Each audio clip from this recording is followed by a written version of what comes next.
Iblis membuat mereka mempunyai sifat asabiyah. Asabiyah itu apa? Fanatik buta terhadap mazhab tertentu. Pokoknya yang benar itu mazhab Syafi'i, luar itu nggak benar. Yang sono juga bilang begitu. Pokoknya yang benar itu mazhab Maliki, lain itu nggak benar. Ini tipu daya iblis terhadap orang awam. Maka kalau sampai ada ustadz masih begitu, berarti dia bukan ustadz, masih orang awam. Islam itu tidak terbatas di satu mazhab. Boleh nggak orang bermazhab? Boleh dong. Kami mau mengamalkan mazhab Syafi'i boleh. Tapi fanatik terhadap mazhab ini sehingga memandang mazhab yang lain misalnya salah, ini iblis punya kerja. Akhirnya nanti apa? Dibenturkan ini antara dua kelompok ini, akhirnya perang. Saya baru ada dengar katanya ada masjid dibangun di Pekanbaru dekat-dekatan. Jarak berapa ya? 30 meter apa ya katanya? Wallahu alam. Gara-gara apa? Konon dengar-dengarnya gara-gara perbedaan amalan mazhabnya. La ilaha illallah Muhammadur Rasulullah. Ini yang tepuk tangan tuh iblis. Tepuk tangan ya. Hore katanya kan. Nah, habis kalian orang-orang, bertumbuklah kalian. Iblis punya kerja.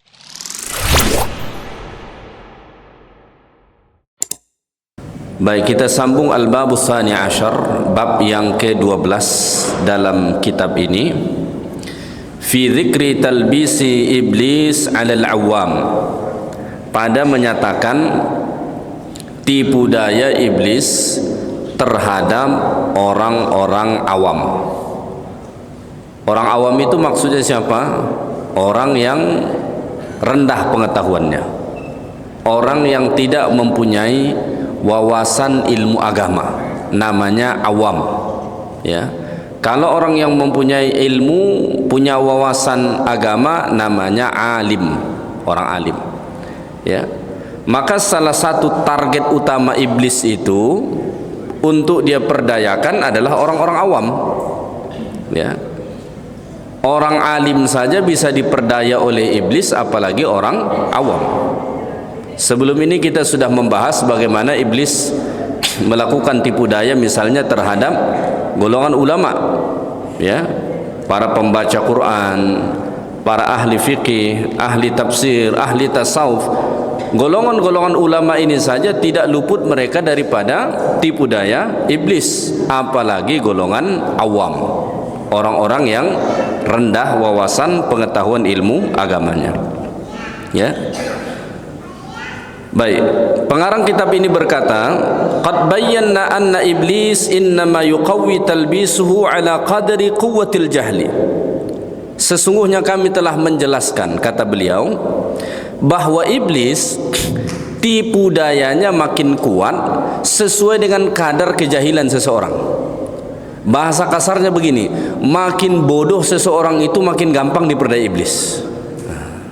Bahasa kasarnya begitu.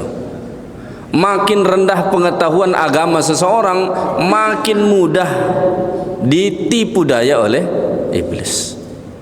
Orang alim saja masih bisa ditipu sama iblis, apalagi orang jahil. Makanya kalau orang bertanya bagaimana supaya bisa selamat dari tipu daya iblis itu, wasilah utamanya jadilah orang berilmu, jadilah orang alim. Kemungkinan kena tipu daya iblis kalau berilmu itu makin kecil. Tetap ada kemungkinan kena tipu daya iblis, tapi kemungkinan itu makin kecil ketimbang seorang jahil. Kalau seseorang itu jahil, nggak berilmu, nggak ada pengetahuannya, sangat mudah diperdaya, ditipu, diobok-obok oleh iblis itu. Makanya Imam Ibnu Qayyim Al-Jauziyah mengatakan, innama yuqawwi talbisuhu ala qadri quwwatil jahli. Semakin jahil seseorang, makin kuat pula tipu daya iblis terhadap dia. Nah, kenapa? Mudah.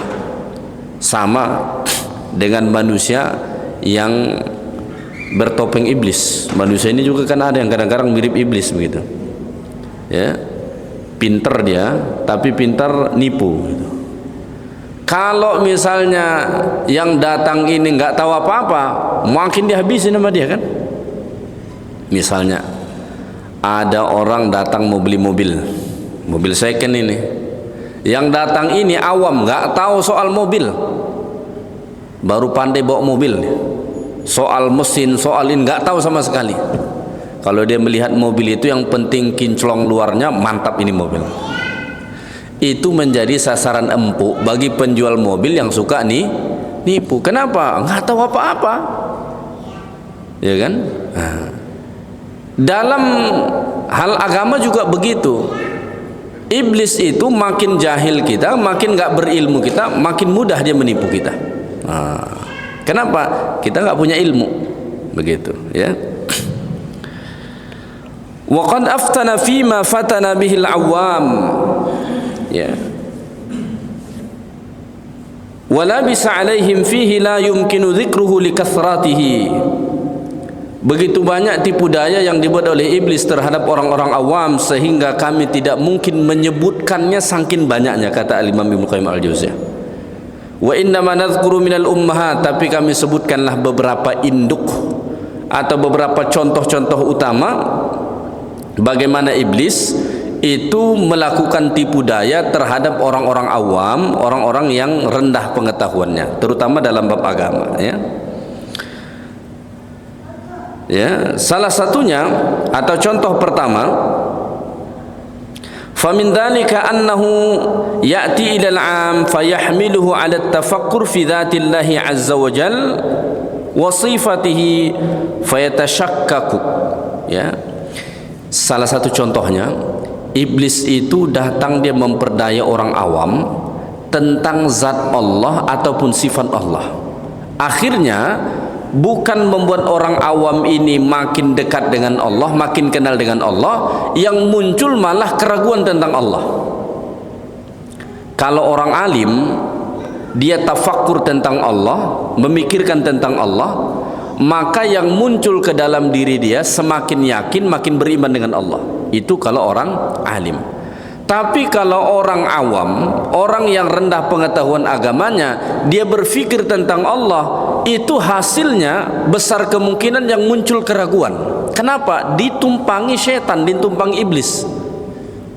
Makanya orang yang tidak mempunyai wawasan ilmu pengetahuan itu jangan bicara tentang Allah, ya. Nggak boleh bicara tentang Allah. Kenapa? Nggak punya ilmu. Nanti yang memandu dia iblis, akhirnya pahamannya sesat.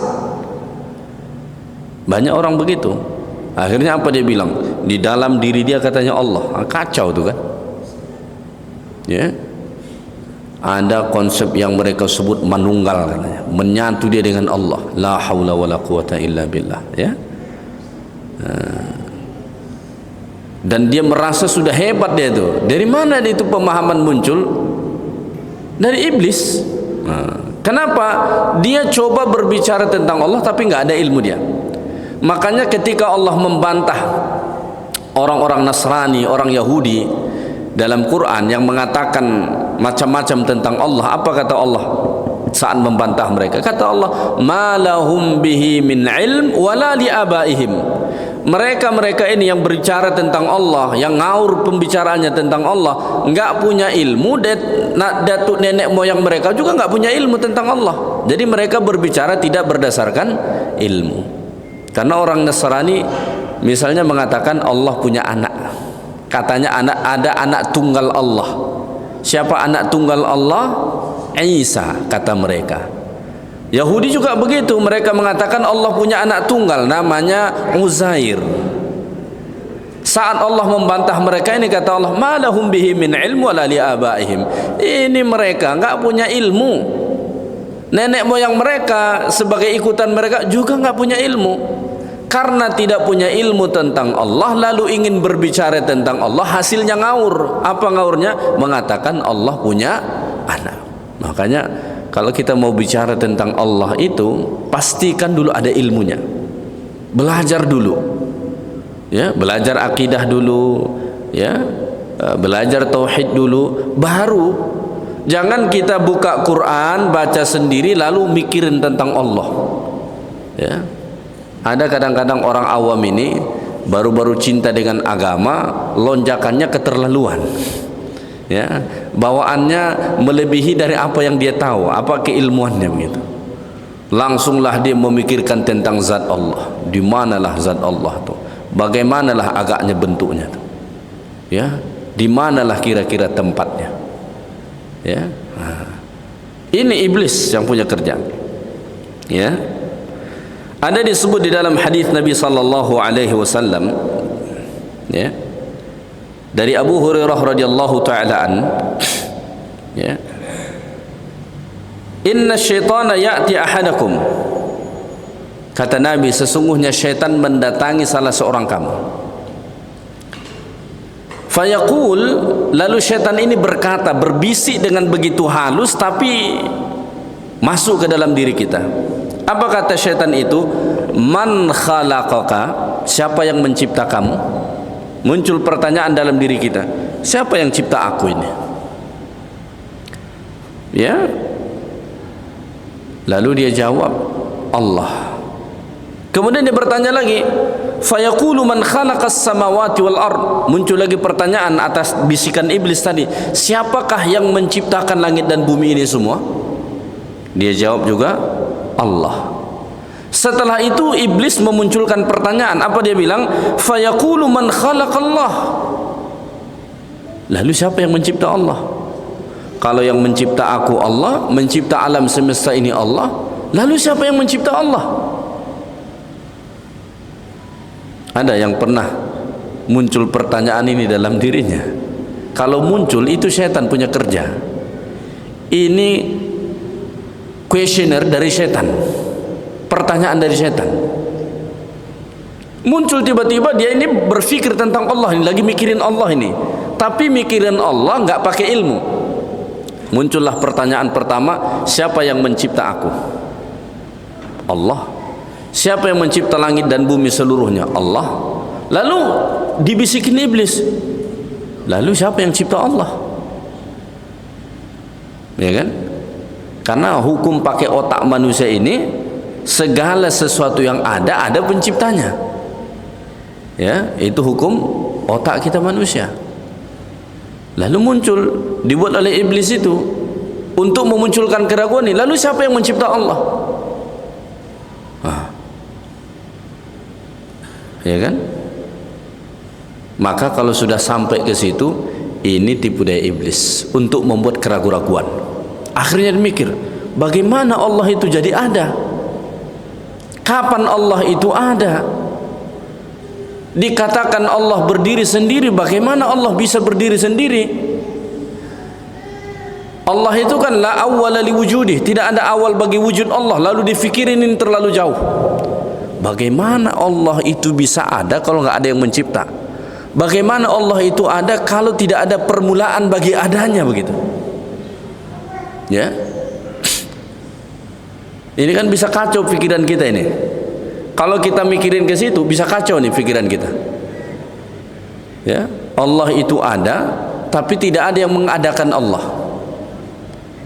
dan tidak ada awal bagi adanya Allah. Ya, bagaimana itu? Nah, ini dipikirin terus.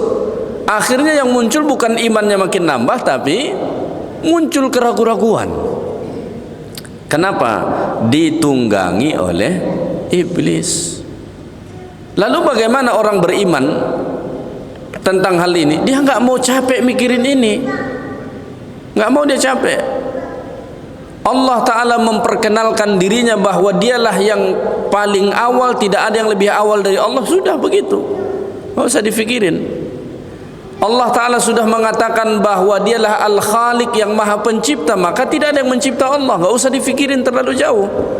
Nah, begitu.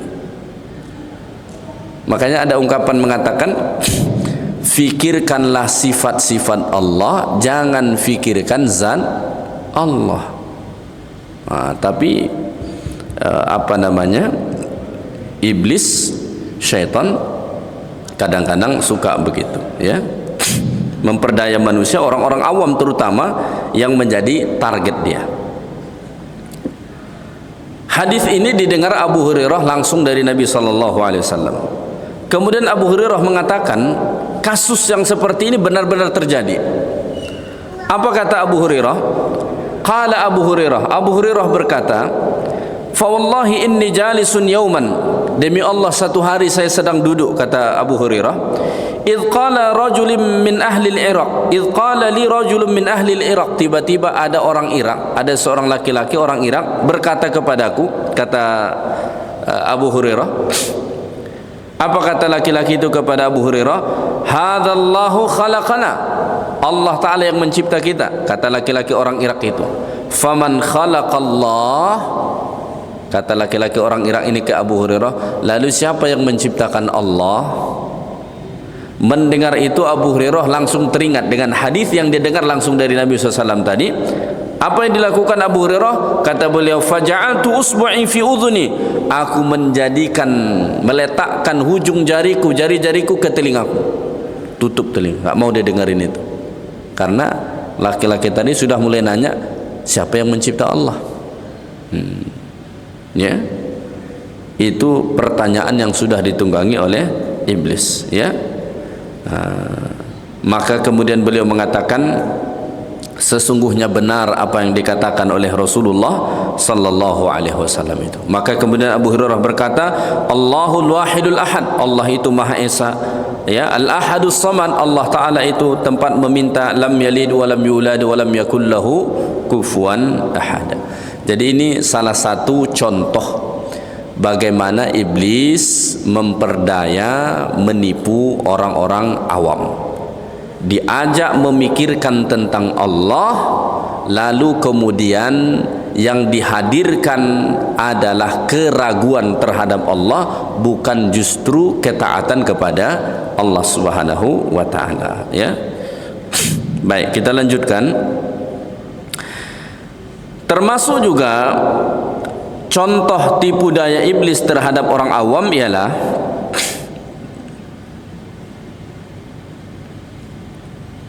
wa taratan yalbisu alaihim min jihatil asabiyah lil madzahib. Termasuk juga tipu daya iblis terhadap orang awam. Apa itu? Iblis membuat mereka mempunyai sifat asabiyah. Asabiyah itu apa? Fanatik buta terhadap mazhab tertentu. Ya. Jadi fanatik. Pokoknya yang benar itu mazhab Syafi'i, luar itu enggak benar. Yang sono juga bilang begitu. Pokoknya yang benar itu mazhab Maliki, lain itu enggak benar. Yang di sana juga begitu. Yang benar pokoknya mazhab Hambali, lain itu enggak benar. Ini tipu daya iblis terhadap orang awam. Maka kalau sampai ada ustadz masih begitu, berarti dia bukan ustadz, masih orang awam, ya.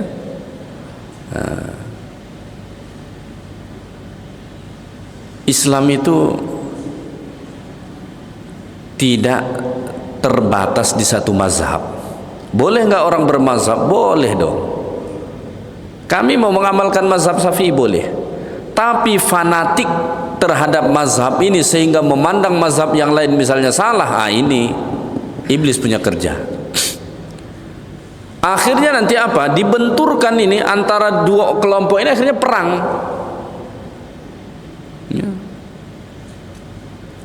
Saya baru ada dengar-dengar katanya ada masjid dibangun di Pekanbaru dekat-dekatan ya. Jarak berapa ya? 30 meter apa ya katanya ya. Wallahu a'lam ya. Gara-gara apa? Konon-konon dengar-dengarnya gara-gara perbedaan amalan mazhabnya. La ilaha illallah Muhammadur Rasulullah. Ini yang tepuk tangan tuh iblis. Tepuk tangan ya. Hore katanya kan. Habis kalian orang-orang, bertumbuklah kalian katanya. Iblis punya kerja. Ya. Dari dulu ini sudah terjadi. Maka dulu misalnya ya, sampai ada orang faminhum may yakhussu bi asabiyatihi Abu Bakar radhiyallahu taala. Dulu sampai ada kelompok itu sangat fanatik dengan Abu Bakar, pokoknya Abu Bakar. Dan kemudian muncul kelompok yang sangat fanatik dengan Ali, pokoknya mazhabnya ikut Ali. Yang Abu Bakar nggak mau ngambil, ya. Sampai-sampai terjadi peperangan panjang, bakar membakar, bunuh membunuh antar dua kelompok, ya. Termasuk orang-orang Basrah dahulu, ya. Ada dulu orang-orang Basrah ini satu kota yang ada di wilayah Irak ya. Orang-orang Basrah dahulu dengan kelompok lain perang, saling bunuh membunuh di antara mereka selama bertahun-tahun lamanya. Gara-gara apa? Tipu daya yang dibuat oleh iblis terhadap mereka. Akhirnya fanatik, terlalu fanatik, akhirnya membenci. Maka tanda seseorang itu berilmu dan sudah tidak bisa diperdaya oleh iblis lagi, wawasannya makin luas, penerimaannya terhadap perbedaan itu juga makin lapang, tidak dihimpit atau menampilkan agama ini sangat sempit begitu. Ya, makanya ada ungkapan orang bilang begini, semakin berilmu seseorang, makin sedikit dia menyalahkan orang. Ada benernya itu, tapi bukan berarti dibenarkan semuanya, enggak. Tapi cenderung orang kalau baru belajar, biasanya nih, ini perjalanan orang kalau belajar ilmu, saya mengalami sendiri. Habis dari pondok datang ke Pekanbaru, di tahap itu melihat orang, oh salah ini, salah ini. Kenapa? Tahap ilmu kita saat itu, dalam fikiran kita, ilmu yang benar, agama yang benar itu hanya apa yang kita pelajari di pondok saat itu. Dan juga memang dulu disampaikan sebagian guru-guru kita, kalau sudah habis dari sini, semua yang berbeda dengan pegangan pondok ini tinggalkan, tolak. Akhirnya pas kita keluar, mohon maaf aja nih, misalnya ada orang subuhan nggak kunut, itu udah risih sekali perasaan tuh. Itu kayaknya sholat subuh tuh udah nggak sah begitu. Ya kan? Ada misalnya orang tidak berzikir berjamaah habis sholat, itu bawaannya tuh udah nggak nyaman itu. Nggak berdoa bersama begitu, kayaknya udah keluar tuh dari ahlu sunnah wal jamaah begitu. Padahal ini adalah hal-hal kecil yang ulama sejak dari zaman dahulu kala berbeda pendapat. Kunut subuh, cuma mazhab Syafi'i yang menekankan setiap subuh itu kunut, mazhab lain enggak. Nah, begitu ya. Tapi karena saat itu pengetahuan masih sedikit dan pegangan kita fanatik, kita berpegang dengan apa yang kita pelajari sebelumnya, rasanya orang yang misalnya sholat subuh nggak berkunut, itu rasanya tak sah itu sholat subuhnya. Ya, sampai-sampai dulu rasanya pengen ngulang sholat lagi. Gitu. Tapi setelah kita kemudian belajar lagi, oh ternyata nggak begitu, nggak sesempit itu. Gitu. Jadi orang pun begitu tuh. Makanya Bapak Ibu coba perhatikan, kalau ada teman yang baru ikut ngaji, biasanya suka itu langsung menyalah-nyalahkan tuh. Pulang dari kajian itu semua salah orang di komplek. Biasanya begitu tuh. Kenapa? Baru-baru tuh biasa demikian. Tapi nanti makin lama makin berilmu itu, insya Allah itu makin kurang. Ada tahapan orang melalui itu dalam menuntut ilmu. Ketika dia menuntut ilmu, ada satu tahapan di mana dia berada, salah dia lihat semua nih di lingkungan ini, banyak sekali salah dia lihat. Sampai-sampai nanti ustadz pun dipanggil salah, dianggap salah oleh dia itu. Pokoknya berbeda dengan apa yang dalam pikiran dia itu, yang dia dengar itu salah. Oh berarti ngaco juga nih ustadz ini. Padahal sebetulnya kedangkalan ilmu kita lah yang membuat kita jadi fanatik, akhirnya ditunggangi oleh iblis. Jadi termasuk itu. Makanya hati-hati saat kita sudah mulai fanatik, berlebihan terhadap mazhab tertentu misalnya, ya. Kita mengaku bermazhab Syafi'i, ya. Apakah 100% kita bermazhab Syafi'i? Enggak, ya. Bahkan apa namanya, mereka yang mengaku bermazhab Syafi'i misalnya, itu enggak murni 100% amalannya mazhab Syafi'i. Gampang aja. Coba tengok kalau dia bayar zakat, ya, apakah dia bayar zakat pakai beras atau pakai duit? Nah, kalau dia pakai duit bukan Syafi'i lagi. Ya, apakah ikut dia misalnya di perbankan? Islam misalnya, bank-bank syariah. Di bank-bank syariah itu hampir seluruhnya tidak merujuk mazhab Syafi'i, pendapat-pendapat yang diambil. Jadi sebetulnya kita itu perlu berlapang dada dalam perbedaan. Selagi mana perbedaan itu tidak tidak terlalu jauh bertentangan begitu. Tapi kalau sudah bertentangan ya gitu harus kita tolak. Ya, misalnya mau pergi haji nggak perlu ke Mekah lagi kita, naik aja ke gunung sana. Itu bukan perbedaan pendapat namanya, itu sesat dengan hidayah namanya itu. Itu nggak benar. Tapi dalam hal-hal furu'iyah misalnya dalam beragama, jangan terlalu keras. Ya, hati-hati jangan sampai kita ditunggangi oleh iblis, akhirnya kita fanatik berlebihan, yang ada justru kita membenci sesama saudara muslim kita.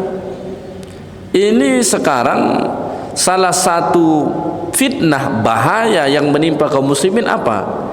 Kebencian dia terhadap orang Islam lebih besar ketimbang terhadap non muslim. Kalau ketemu dengan saudara muslim dia sesak dada dia. Gara-gara apa? Perbedaan pendapat tok. Itu pun nggak semua. Kalau mungkin di total 80% masih sama semua pendapatnya. Yang berbeda itu 20%. Tapi karena sama-sama ditunggangi oleh iblis tadi, kalau ketemu dengan saudara muslimnya itu sesak dada dia. Seolah-olah kalau bersama orang yang tidak beragama Islam langsung lebih nyaman dia begitu. Ini orang-orang yang begini bahaya ini. Jangan sampai terjebak di situ.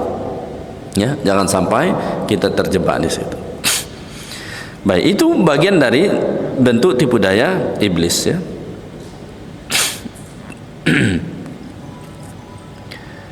Baik. Termasuk juga tipu daya iblis terhadap orang-orang awam apa? Wa min talbisihi alaihim taqdimuhum al-mutazahhidin 'alal ulama. Termasuk tipu daya iblis itu terhadap orang awam, mereka lebih mendahulukan al-mutazahhidin, orang-orang zuhud ketimbang ulama. Nih misalnya nih, orang-orang zuhud ini kan biasanya menampakkan tampilan yang sangat sederhana, bahkan bisa terlihat kumuh. Mungkin dia pakai jubahnya pun kelihatan kusut, pakai serban besar, nggak banyak beraktivitas dengan dunia begitu. Tapi ilmunya nggak ada begitu. Ini ada ulama pakaiannya mungkin biasa saja, tapi berilmu gitu. Orang awam kadang-kadang lebih mengambil pendapat terhadap golongan ini. Dia tinggalkan ulama, ini bahaya. Semata-mata karena dia terpesona dengan tampilannya.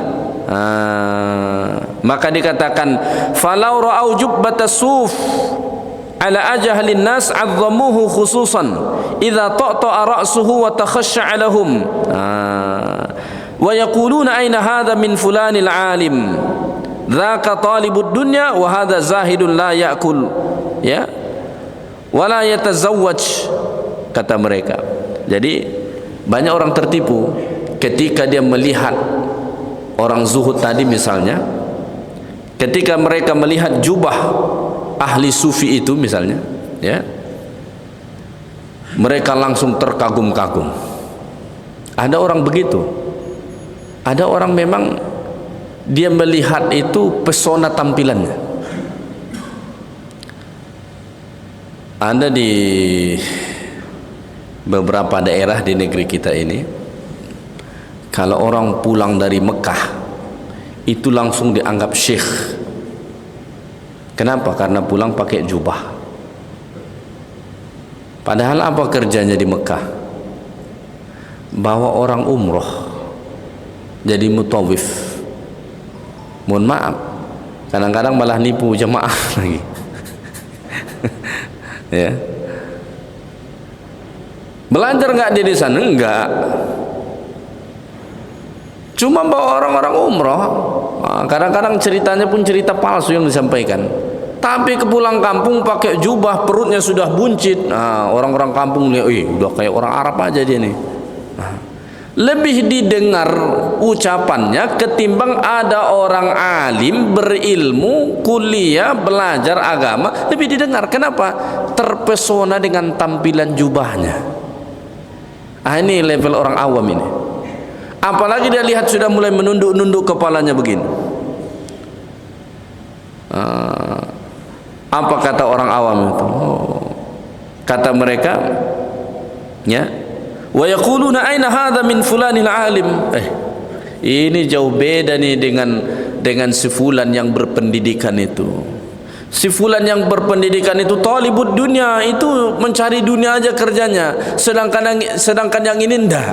Tapi yang ini cuma di pakaian, nunduk kepala, berzikir, itu aja kerjanya, tak ada ilmunya. Akhirnya bertanya tentang agama lah ke orang yang seperti ini, nggak ada ilmunya. Jadi hati-hati, jangan sampai kita ketipu dengan caching, ya, jangan sampai ketipu dengan caching. Kalau mau belajar ilmu agama, jangan cuma lihat cachingnya. Ada ulama itu dia suka pakaian sederhana, nggak suka pun dia melilitkan serban di kepalanya, apalagi sampai di lehernya. Ini ada kadang-kadang belilit di kepalanya, ada lagi di sini, ada lagi di sini. Pokoknya belilit-lilit serban dari atas sampai ke bawah. Sebahagian ulama mereka nggak suka, ya, bukan tidak suka, tidak terbiasa begitu. Pakaiannya sederhana saja. Bahkan banyak orang alim di negeri kita ini pakai celana panjang aja dia. Tidak yang memakai pakaian-pakaian yang membuat orang terkagum-kagum begitu, ya. Tapi ada sebagian orang awam, dia justru memilih bertanya ke orang yang memukau tampilannya tadi, cuma nggak ada ilmunya. Bertanya hukum dia kepada orang, padahal nggak tahu tentang hukum syariah, nggak pernah belajar tuntas tentang fikih misalnya. Sedangkan ini ada orang alim karena tampilannya biasa-biasa saja, nggak ditanyain begitu, ya. Saya suka misalnya melihat Ustadz Dr. Mawardi Saleh, ya. Saya melihat beliau itu tampilannya sangat sederhana. Dia pakai baju koko, kadang lengan pendek saja begitu, ya kan? Tidak, walaupun dia lama di Madinah, 15 tahun dia di Madinah, S1 sampai S3 di Madinah, dia tidak datang dengan jubah yang besar begini. Nah, ya mungkin sebahagian orang, ya, terutama orang-orang yang tidak terbiasa, bisa saja mereka menganggap itu tidak alim. Kenapa? Karena pakaiannya begitu. Di daerah saya, mohon maaf, kalau kita nggak pakai kain sarung, itu bukan ustadz dalam definisi mereka. Kalau kita sampai pakai celana panjang begini, celana panjang biasa begini, itu bisa-bisa dianggap itu sudah turun ke ustazan kita, sudah turun ke adaban kita. Pokoknya harus pakai sarung, karena lingkungan pondok, orang pondok itu kemana-mana sarungan. Makanya dulu saat di pondok 24 jam itu sarungan, karena anak pondok itu main bola pun pakai sarung itu. Cuma malangnya kadang-kadang pakai sarung, di dalam tak pakai celana dia. Iya. Saya dulu pertama kali datang ke Pekanbaru saja, itu di bus saya masih pakai sarung saya itu. Karena masih terbawa kebiasaan itu. Karena kita merasa pakai kain sarung itu seolah-olah pakaian ketakwaan yang menunjukkan kita berilmu gitu. Nah, orang di kota mungkin tidak seperti itu, tapi di sebagian daerah-daerah, di lingkungan-lingkungan tradisi pesantren, itu dianggap bagian dari ketakwaan. Jadi kalau misalnya kita datang ceramah pakai celana panjang, nggak mau dia mendengarkan ceramah kita tuh. Dia akan mau kalau misalnya yang datang tuh pakai jubah, 2 serbannya, 3 serbannya, baru dia dengar. Bahkan ini mohon maaf, ada sebahagian orang termasuk di negeri kita ini, seolah-olah mereka itu alergi mengambil ilmu, mendengar ilmu dari orang akademik. Misalnya basicnya ini dosen ngajar di kampus begitu, ada kecenderungan seolah-olah lebih orisinal kalau ngambil ilmu dari guru pesantren begitu. Mohon maaf loh ya, ini bukan mau merendahkan orang di pesantren. Ada memang orang-orang yang bergelut di pesantren itu sampai matang ilmunya ada. Tapi ya pengalaman saya yang lama juga di pesantren kemudian kita kuliah, itu ada hal-hal yang tidak diperoleh di pesantren itu yang kita peroleh di perkuliahan. termasuk ketajaman analisis. Mohon maaf, kebanyakan kita di kelas, kalau di tahap masih pesantren, mohon maaf ini, kebanyakan itu kalau sudah teks Arab itu seolah-olah kita anggap sudah teks suci. Ya, kitabnya kan kitab Arab, kitab kuning begitu. Itu kita di level itu pada umumnya loh ya. Ada memang yang tidak seperti itu. Pada umumnya kalau sudah ada teks Arabnya itu di kitab kuning, itu kita menganggap seolah-olah 100% sudah sahih semua. Di tahap itu. Kenapa? Kita belum mempunyai ketajaman analisis metodologi dalam berilmu. Pokoknya ada teks Arabnya kita merasa itu sudah dalil agama gitu. Padahal hadis palsu itu pun ditulis pakai bahasa Arab. Bener loh. Masih ada orang di levelnya, pokoknya kalau dia lihat teks Arab itu seolah-olah hadis itu atau Quran begitu. Ya, menganggap begitu. Padahal hadis palsu itu bahasa Arab. Bahasa Arab. Nah, jadi apalagi di zaman sekarang, memang benar mungkin orang akan berkata, Imam Syafi'i dulu nggak pernah kuliah. Lah iyalah, sekelas Imam Syafi'i di zaman itu memang tidak begitu metode pendidikan. Tapi di zaman sekarang, carilah ulama besar di dunia, tidak ada satu ulama besar di dunia yang tidak kuliah, pasti semua kuliah. Coba sebutkan satu ulama besar di dunia yang benar-benar ulama, tidak ada satu pun yang tidak kuliah. Nggak ada itu. Cuma mondok begitu nggak ada itu. Ya, Syekh Yusuf Al-Qaradawi rahimahullah yang sudah meninggal beberapa tahun yang lalu, S3 dari Al-Azhar. Ya, nggak ada yang nggak ulama itu. Siapa?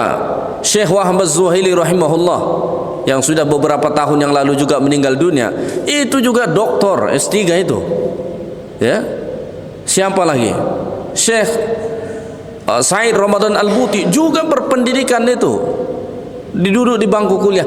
Tidak ada satu ulama besar pun di dunia yang tidak berkuliah, yang tidak duduk di bangku kuliah, tidak ada satu pun ulama besar dunia loh ya, bukan ulama yang kita besar-besarkan ya. Dia ada dua, ada ulama besar yang diakui dunia keilmuannya, ada ulama yang dibesar-besarkan oleh kelompoknya karena dipuja-puji oleh muridnya. Ini diangkat sangat tinggi. Tapi ulama yang benar-benar di dunia ini, carilah sekarang siapapun nama ulamanya itu pasti duduk di bangku kuliah proses ilmunya. Nggak ada itu, cuma mondok saja nggak ada itu. Ini lagi-lagi bukan mau merendahkan pondok itu, tapi maksudnya ada sebahagian orang menganggap kalau sudah kuliah ilmu agama itu sudah nggak benar. Yang benar itu kalau cuma sampai pondok ini saja begitu. Padahal pondok itu benar, cuma ada lanjutannya lagi. Ada lanjutannya lagi. Nah, begitu. Maka masuk dia kuliah. Dia masuk kuliah S1, S2, S3. Ada sebagian kurang, alah, semua yang dipelajari di bangku kuliah itu sudah dipelajari di pondok. Kata siapa? Ya kan? Kata siapa? Memang secara umum yang dipelajari di bangku kuliah itu fikih juga iya, hadis juga iya, tafsir juga iya. Tapi proses pembelajarannya, metodologinya itu pasti berbeda, hasilnya juga berbeda. Begitu. Orang misalnya belajar di pondok, kelasnya kelas apa? Dibaca itu kitab, sudah dianggap semuanya benar. Tidak tahu menganalisanya, melakukan perbandingannya, bagaimana mengambil kesimpulannya. Nah, tapi nanti ketika dia berjenjang, termasuk juga ini termasuk tipu daya iblis juga. Banyak orang memandang rendah orang yang mengambil doktor di bidang agama. Doktor apaan itu? Tentu ini tidak semua, tapi ada sebagian. Memang bagi mereka yang tak jelas pendidikannya itu silahkan.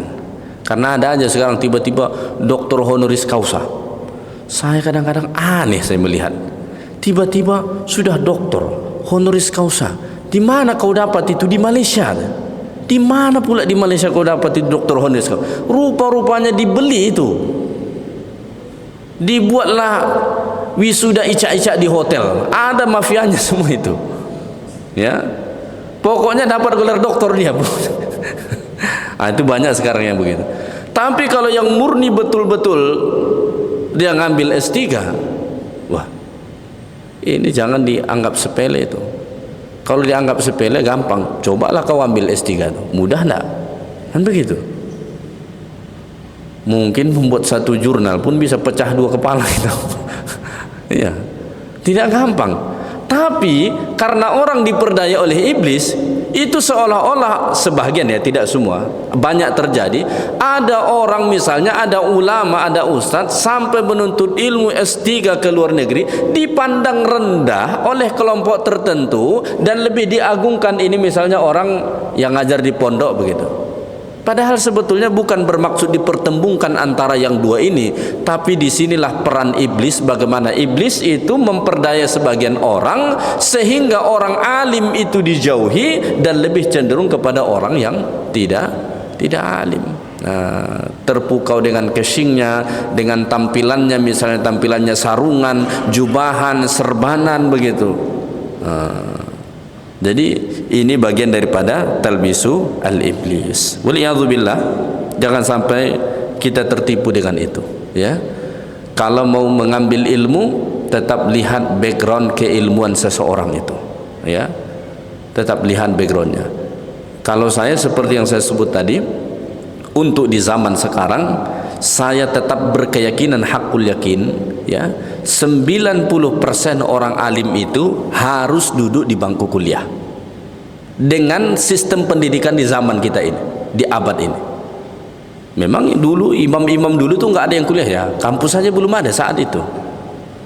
Metodenya juga berbeda. Tapi di zaman kita sekarang, kalau seseorang itu ingin benar-benar alim, nggak bisa, harus duduk di bangku kuliah. Baru ilmunya punya sistematika, punya daya analisis, bisa mengambil kesimpulan yang benar, ya. Ada memang sebagian orang bergelut di pondok saja, luas wawasannya, ya, bisa saja luas wawasannya karena membaca. Tapi ingin sampai ke metodologi yang benar, sistematika yang benar, analisis yang benar, itu kadang-kadang sangat kurang. Jadi orang yang belajar di pondok sebagusnya lanjutkan ke perkuliahan. Jadi basicnya sudah bagus, kuliah lagi dia, ilmunya makin mantap, makin tajam begitu. Itulah kelebihan orang-orang Indonesia yang pergi misalnya kuliah ke Mesir, kuliah ke Arab Saudi atau ke negara-negara Arab. Apa kelebihan kita dibandingkan negara-negara tetangga kita? Mahasiswa kita pergi belajar ke sana, sebelum mereka pergi udah pandai baca kitab, udah lama bergelut dengan kitab.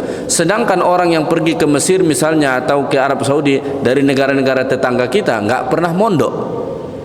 Makanya di sana itu orang-orang Indonesia biasanya menjadi guru ke mereka. Belajar nahu lagi, belajar sorof lagi, karena orang-orang kita yang pergi kuliah ke sana sudah bertahun-tahun dia mondok, sudah hafal alfiyah, sorof segala macam itu udah mahir dia begitu. Ya, baik, itu saja kajian kita malam ini. Mudah-mudahan bermanfaat bagi kita. Yang baik dari Allah Subhanahu wa taala, yang kurang dari saya. Subhanakallahumma bihamdik, asyhadu an la ilaha illa anta astaghfiruka wa atubu ilaik. Assalamualaikum warahmatullahi wabarakatuh.